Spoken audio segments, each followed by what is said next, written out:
Thank you for joining us with Graps TV and the Fire Stories. And boy, do I have a good one for you this week. It is, as we've all heard so far, Deonna Purrazzo and Rosa. They've been tearing up the circuit now for several months, but it culminated in a Texas Bullrope match this past weekend on Collision. So I thought, instead of just highlighting that match, I would do a little bit of historical research, go back to the beginning of this five-match feud, start from the beginning, and work my way all the way back up to said match. As you both know, as everybody knows, Rosa is very special in the ring, and so is Deonna Purrazzo. Both ladies give their all. In fact, I have yet to see a bad match from these two. The chemistry is outrageously good. And obviously, they both know their way around each other, and they are making memorable moments.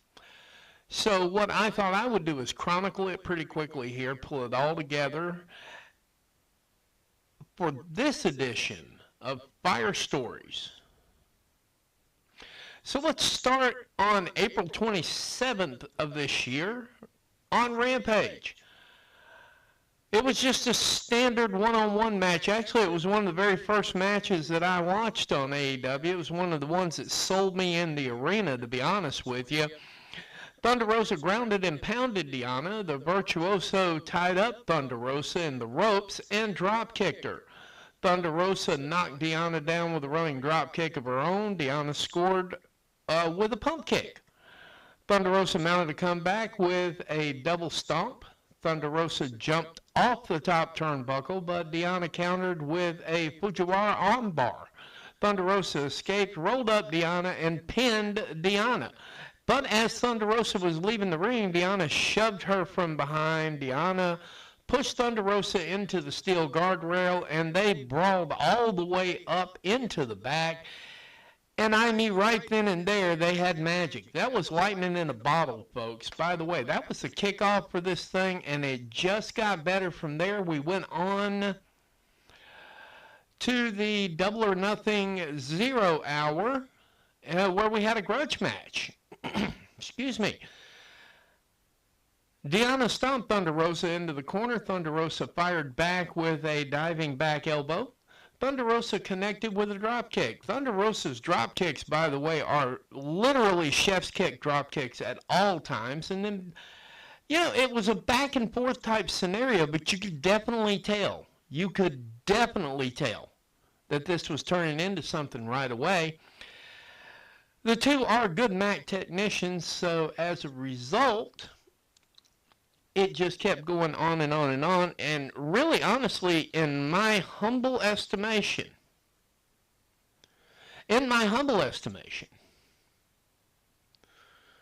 this was the, sort of an enlargement of that fire that we looked for, that passion. You could definitely see both of them had their passion moments on there.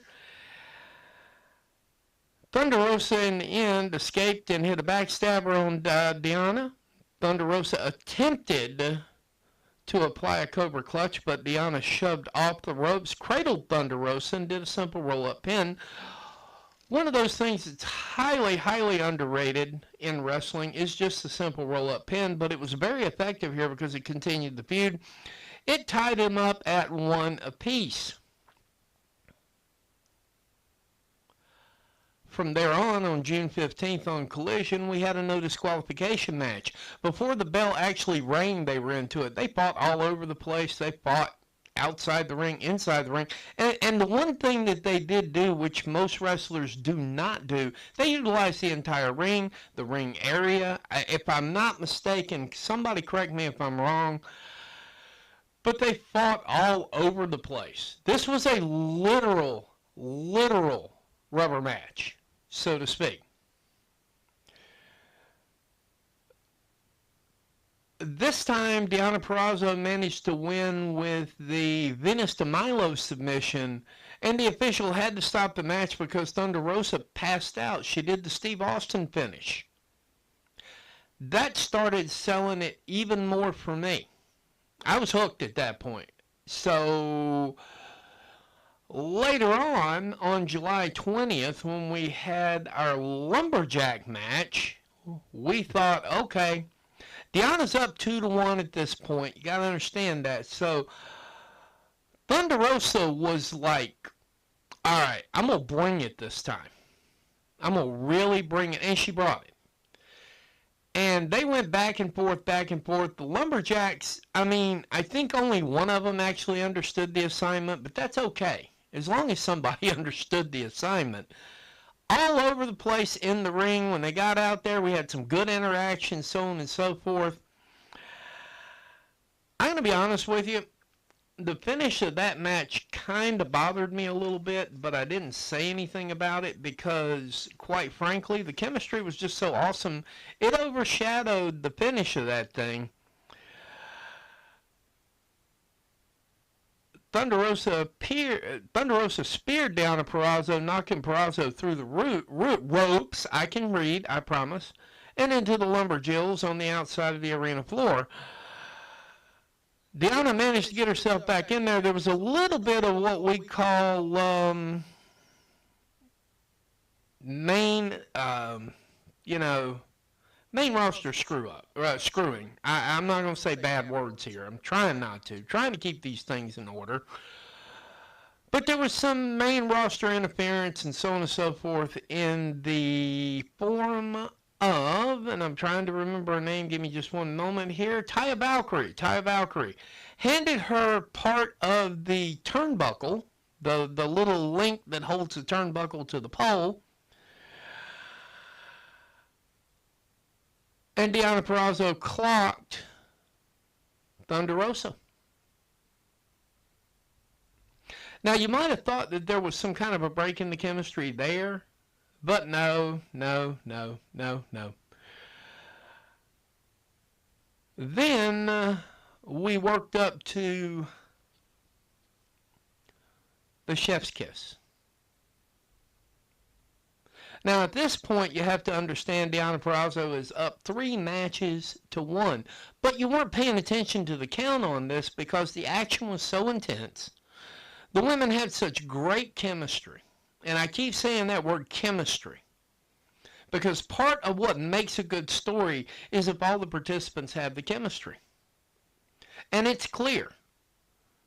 Now, I understand on camera they're rivals, but it feels like to me that maybe behind the scenes, maybe they just might work out together or something because it really looks like it. And I really hope they get it on one more time, and hopefully, Thunder Rosa can tie the score up pretty easily. She's not your average wrestler. Neither's Deonna Purrazzo, but Thunder Rosa is a little spitball, ball of fire, so to speak.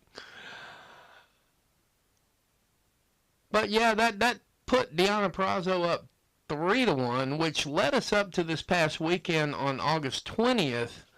With that Texas Bullrope match, and I don't even need notes for this because I remember this one really, really well, and plus I got the pictures to help me out anyway. They went back and forth, back and forth. I think Thunder Rosa used the Bullrope a whole lot better, personally, in that match, but they told a good story. This is where they're starting to bring the storyline in, which is why I really hope, we can run this one back at least once. Maybe we get a tie, and then we have this ultimate. Like, we could build like an episode at least around this feud. That's my hope. That's where I'm going with this. But they went back and forth, back and forth, back and forth. Thunder Rosa was the first one to bleed in this match. And as soon as I saw the blood, I was like, oh my God, it's on. And it was on from there. They took it up a next level. There are levels to this. I know people say that all the time, but in this particular scenario, there were levels to this match, and she boosted it up a little bit, a little bit, a little bit. What I really liked about this match more than anything in the world is both women built it. It was a slow build. You really felt like this was a big fight match. This had big fight written all over it. There wasn't even a title in sight. But you would have thought both of these women were fighting for the Universal World Women's Championship, like the best of the best of the best of the best, which, by the way, they are in that argument. Because any woman that'll get in the ring and bleed for the company, that puts them in my GOAT status, both of you. I'm not picking favorites on this one. I like both of you. Both of you are GOATs on this. But anyway, cutting it down there, then we saw Deonna Purrazzo get busted open. She's bleeding. They're both bleeding at this point. Through the table for the pin. After surviving a spike pile driver, Thunder Rosa pops up with the win, holding the bull rope. God, that thing was absolutely beautiful. Now, I'm just going to tell you right now, this will probably be my angle of the year for the mid-cards. I have 3 different ones here. I have your curtain jerkers, the mid-cards, and the main event. For the mid-card, this put both of them in my estimation. Now, I could be wrong.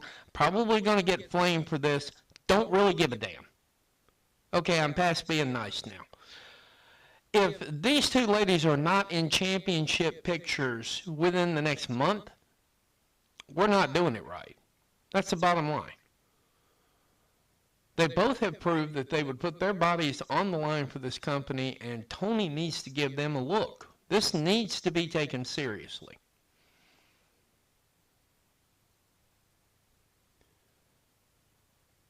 I just cannot, in any way, shape, or form, stop talking about the greatness of this feud. There have been other feuds that have caught my attention, but in recent memory, I do not remember a feud that literally had me glued and riveted to the television. Excellent job, ladies. You earned every single minute, every single key, every single space, every single return of every single praise post you got for all of these matches. And you've earned a giant shout out from Graps TV and the Fire Stories. Tune in next week for the Angle of the Week, live on Graps TV and Fire Stories with your host, the Matty Man. Take care.